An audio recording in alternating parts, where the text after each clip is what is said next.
Hi friends, പുതിയൊരു വീഡിയോയിലേക്ക് എല്ലാവർക്കും സ്വാഗതം.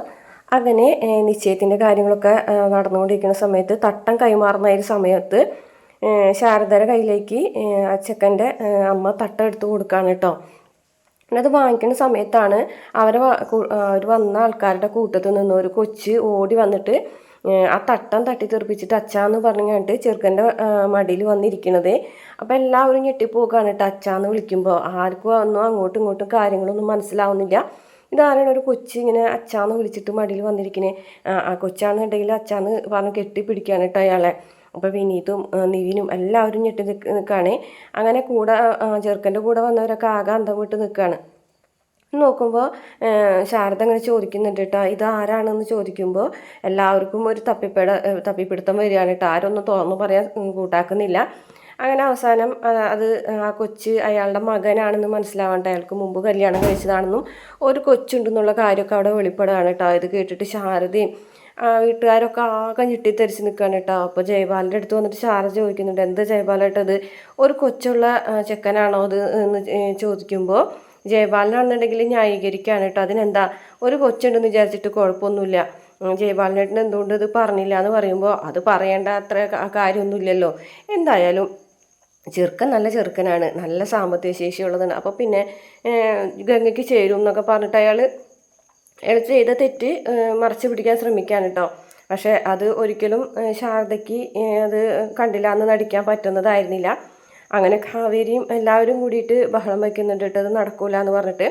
അങ്ങനെ ജയപാലൻ ശാരദയോട് പറയുകയാണ്, ഇപ്പോൾ ഇവിടെ ഇത്രയും വരെയൊക്കെ എത്തിയതല്ലേ, ഒരു കൊച്ചുണ്ടെന്ന് വിചാരിച്ച് എന്താ കുഴപ്പം, ഈ കല്യാണ നിശ്ചയം നടക്കട്ടെ എന്നുള്ള രീതിയിൽ തന്നെ അയാൾ സംസാരിക്കുകയാണ് കേട്ടോ. അങ്ങനെ ശാരദ പറയുകയാണ്, ഇല്ല അത് ശരിയാവൂല, ഗംഗയുടെ കല്യാണം ഈ ആളുമായിട്ട് നടത്താൻ സമ്മതമല്ല എന്ന് ശാരദ പറയാം കേട്ടോ. അപ്പോൾ ജയപാലൻ പറയാണ്, ഇത്രയും ഈ വക പേരുകളൊക്കെ കേൾപ്പിച്ച ഈ കുടുംബത്തിൽ നിന്ന് ഇനി ആര് പെണ്ണ് തരാനാണ്, ഇതെങ്കിൽ ഇത് നടക്കട്ടെ എന്ന് വിചാരിച്ചാൽ മതി ശാരദയെ, ഞാൻ പറയുന്നത് അനുസരിക്കുന്നൊക്കെ പറയാൻ കേട്ടോ.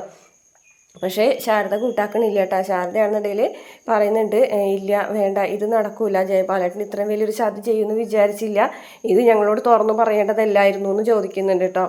അവസാനം ജയപാലന് ദേഷ്യം വരാണ്ടോ. ജയപാലൻ അങ്ങനെ ദേഷ്യം വന്നിങ്ങോട്ട് പിന്നെ കൈ ഇങ്ങനെ ചുമരുമലേക്ക് അടിക്കുന്ന സമയത്ത് ആ ഒരു ഫോട്ടോ താഴത്തേക്ക് വീഴാൻ കേട്ടോ. അതായത് അരവിന്ദൻ എഴുതി വെച്ചിട്ടുണ്ടല്ലോ, സ്നേഹം നടിച്ച് ചതിച്ച കൂട്ടുകാരെന്ന് പറഞ്ഞിട്ട്, ആ ഫോട്ടോ താഴത്തേക്ക് വീഴാണ്. താഴത്തേക്ക് വീഴുമ്പോൾ അതിങ്ങനെ എടുത്ത് ശാരദയാണ് അത് എടുക്കുന്ന സമയത്താണ് അതിൻ്റെ ബാക്കിൽ ഇങ്ങനെ എഴുതി വെച്ചിട്ടുള്ളത് കാണുന്നത്, സ്നേഹം നടിച്ച് ചതിച്ച കൂട്ടുകാരെന്ന് പറഞ്ഞിട്ട്. കാണുമ്പോൾ ശാരദയ്ക്ക് ഏറെ കുറേ കാര്യങ്ങളൊക്കെ പിടികിട്ടാണ് കേട്ടോ. അങ്ങനെ ശാരദ ഫോട്ടോ ഇങ്ങനെ നീട്ടി കാണിച്ചു കൊടുക്കുന്നുണ്ട് കേട്ടോ. അപ്പോൾ ജയപാലിന് മനസ്സിലായി, തന്നെ ചതി മനസ്സിലായിന്ന്. അങ്ങനെ ജയപാലിനെ അവിടെ നിന്ന് ഇറക്കി വിടുകയാണ് കേട്ടോ. ഇറക്കി വിടുന്നതിന് മുമ്പ് തന്നെ ശാരദ പറയുന്നുണ്ട്, എൻ്റെ മകളുടെ കഴുത്തിൽ എൻ്റെ മരുമകൻ താലി കെട്ടുമെന്ന് പറഞ്ഞിട്ട് ഗംഗ നമ്മുടെ വിനീതിൻ്റെ അടുത്ത് ചെന്നിട്ട് കൈ തൊഴുതും കണ്ടിട്ട് ഇങ്ങനെ പറയുന്നുണ്ട് കേട്ടോ, എൻ്റെ മകളെ കല്യാണം കഴിക്കാൻ എനിക്ക് ആഗ്രഹമുണ്ടോ എന്ന് ചോദിക്കുകയാണ്.